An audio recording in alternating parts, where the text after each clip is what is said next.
आपको चपर चपर करना है, बोलना है, खूब बोलना है, रोज बोलना है, बार बार बोलना है। और जो समाज बोलेगा नहीं वो अपने कंधों पर लाश उठाएगा, अपना हक अधिकार चला जाएगा। ममता बनर्जी को देता है, वो भी तो सवर्णों की पार्टी है। नवीन पटनायक को देता है, वो भी तो सवर्णों की पार्टी है। नहीं देता है, वो किसको देता है? जो सत्ता में है या सत्ता में जा सकता है। इस देश में बहुजनों को कोई मारना नहीं चाहता है, आपको मजदूर बनाए रखना चाहता है। आप ठेला चलाइए, रिक्शा चलाइए, सब्जी बेचिए, उनका नौकर बनिए तो आपको बाबू सोना कहेंगे, घर में खाना खिलाएंगे, कहेंगे हम तो अपने को आपको बहुत मानते हैं। आपको लंगर खिलाने से, खाना खिलाने से, दान देने से न्याय नहीं मिलता है। न्याय मिलता है अधिकार से, बराबरी का अधिकार, संवैधानिक अधिकार, नौकरी, बिजनेस, स्पोर्ट्स, सिनेमा। मालदार काम है, जो इज्जतदार नौकरी है, जो इज्जत वाला काम है, नाम वाला काम है, शोहरत वाला काम है, उसमें हमारे लोग नहीं थे। हमारे लोग जब से शहर में आए हैं तब से अब शहर में जातिवाद है। अब पढ़े लिखे लोगों को अंगूठा काटा जा रहा है, पढ़े लिखे लोगों को जलील किया जा रहा है। नौकरी में बहुजन समाज का आदमी है, कलेजा पर हाथ रख के कहे कि वो सम्मान से नौकरी कर रहा है कि हम नौकरी में आ गए, जाति छुपा लेंगे, बाबू भैया कह लेंगे, बड़का धागा बांध लेंगे, बड़का टिक्का कर लेंगे, मत्था 4 टाइम टेक लेंगे और बच जाएंगे, तो तुम बेवकूफ हो। अरे जाति बनाई ही इसलिए गई थी कि तुम लाचार, बेबस और मजदूर रहो। तुम माल भी कमाओगे और बच जाओगे, ऐसा नहीं होगा। आप 2 लाइन संवैधानिक दायरे में रहकर लिखना शुरू कर दीजिए, मनुवादियों की चूल्हे हिल जाएंगी। ये लड़ाई कलम से लड़ी जाएगी, ये लड़ाई संविधान से लड़ी जाएगी, ये लड़ाई सोशल मीडिया से लड़ी जाएगी, तभी आप लड़ाई में फतह पाएंगे। और एक बात सुन लीजिए, बहुजन समाज में जन्म लिए हैं, किसान का मेरा वर्ग में हैं, दलित, पिछड़ा, आदिवासी, जाट, गुर्जर, पटेल, मराठा हैं, तो आपको कुछ भी मुफ्त में नहीं मिलने वाला है, क्योंकि आपकी जाति ही इसलिए बनाई गई थी कि आप सेवा करें, आप शुद्ध रहें और वो मलाई खाएं। अगर आप भी मलाई में हिस्सेदारी चाहते हैं तो जीभ लंबा कीजिए, बोलना शुरू कीजिए। जो बुद्ध के रास्ते पर चलेगा उसको मान, सम्मान, इज्जत, धन और स्वास्थ्य भी मिलेगा। ये लड़ाई किसी मोक्ष की नहीं है, ये लड़ाई किसी जन्म सुधारने की नहीं है, ये लड़ाई किसी पाप पुण्य का नहीं है। ये लड़ाई इसी जीवन में, कबीर ने कहा है, जो जीवन पैदा हुए हैं इसी में मान सम्मान से जीने की लड़ाई है। कोई अगला पिछला जन्म नहीं होता है, ये बुद्ध कह के गए हैं। तो अगर मान सम्मान से जीना चाहते हैं तो धम्म का रास्ता, फूले पेरियार अंबेडकर का रास्ता अपनाइए। आप अमीर भी होंगे, सम्मान से जिएंगे और मनुवादी आपसे डरेंगे भी।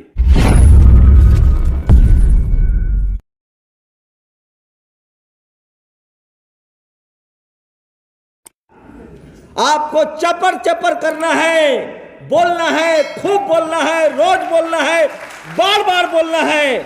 और जो समाज बोलेगा नहीं वो अपने कंधों पर लाश उठाएगा, अपना हक अधिकार चला जाएगा। हम सब डरे सहमे रहते हैं, हमारा डर मानसिक है। अरे 100 में 90 हम हैं, हम क्यों डरेंगे? हमने किसी का कर्जा खा रखा है? हम इस देश को बनाए हैं, सड़कें हम बनाते हैं, नदी नाला हम बनाते हैं, पेड़ हम लगाते हैं, अन्न हम उपजाते हैं। हम क्यों डरेंगे? हमने कोई चोरी की है? हमें बदनाम किया जाता है टीवी अखबार के दम पर। और जिस दिन बहुजन समाज के लोगों ने बोलना सीख लिया, आंख में आंख डालकर बोलना सीख लिया, उस दिन बहुजन समाज की किस्मत बदलेगी। और एक बात सोचिए, हम लोगों को सबको रोज बोलना है 3 बार 4 बार। हमें धर्म की राजनीति से न लेना है न देना है।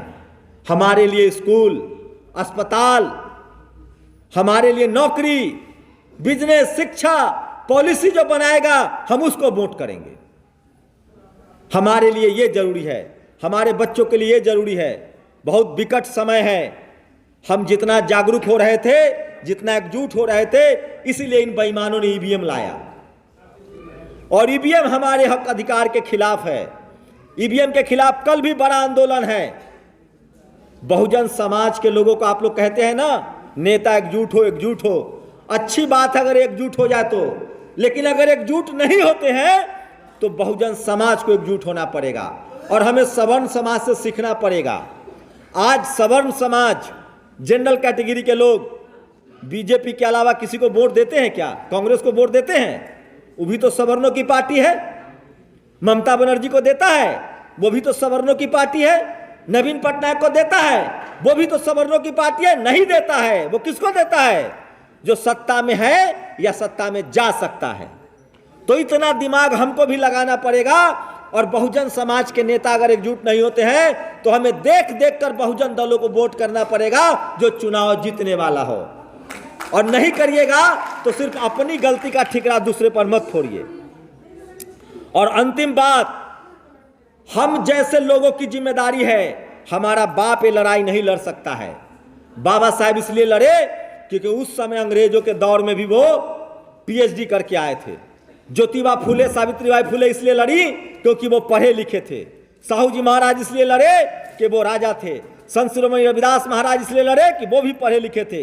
ये लड़ाई तभी समझ में आती है जब आप पढ़ाई लिखाई करते हैं।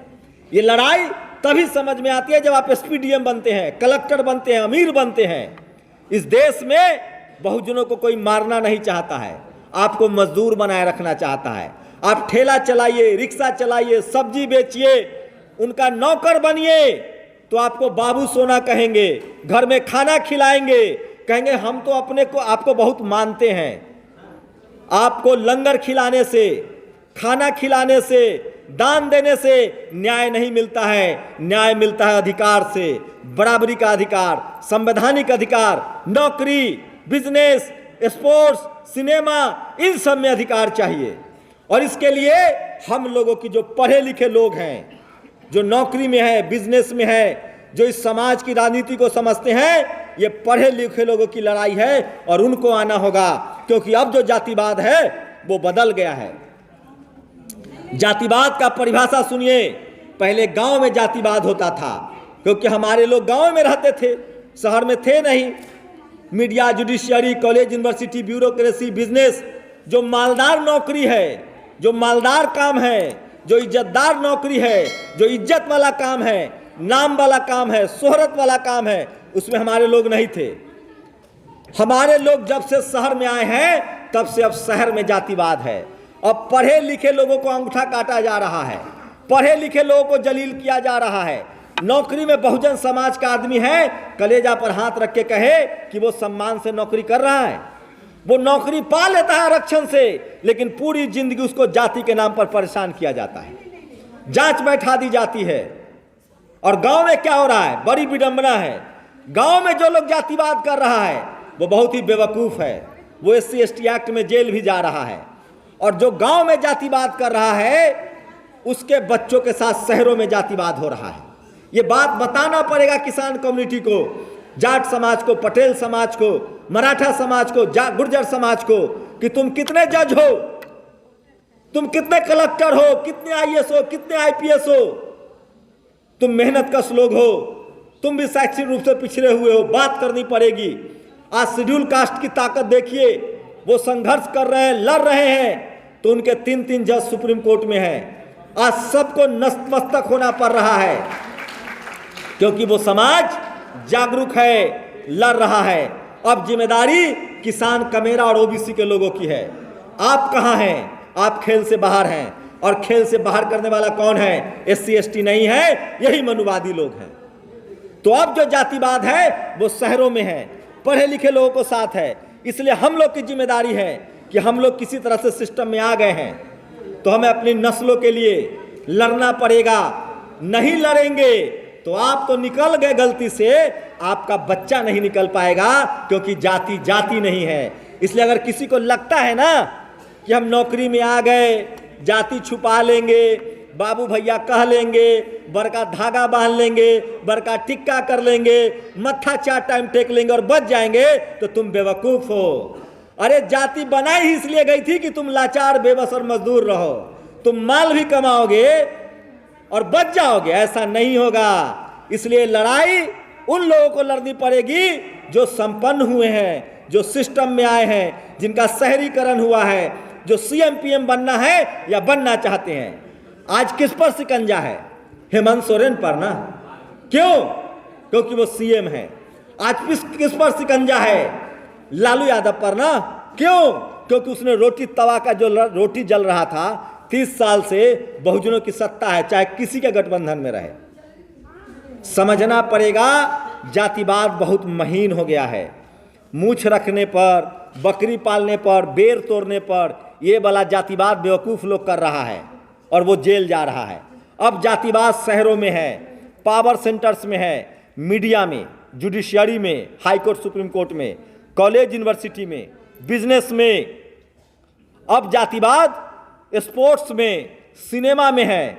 और इसका एक ही काट है कि इस देश के जो पढ़ा लिखा बहुजन समाज है, जितने लोग इस हॉल में बैठे हुए हैं, आपने अगर रोज आप रील्स देखते होंगे, नेशनल दस्तक भी देखते होंगे, एक गुजारिश है, बहुजन समाज के मुद्दे पर आप 2 लाइन संवैधानिक दायरे में रहकर लिखना शुरू कर दीजिए, मनुवादियों की चूल्हे हिल जाएंगी। ये लड़ाई कलम से लड़ी जाएगी, ये लड़ाई संविधान से लड़ी जाएगी, ये लड़ाई सोशल मीडिया से लड़ी जाएगी, तभी आप लड़ाई में फतह पाएंगे।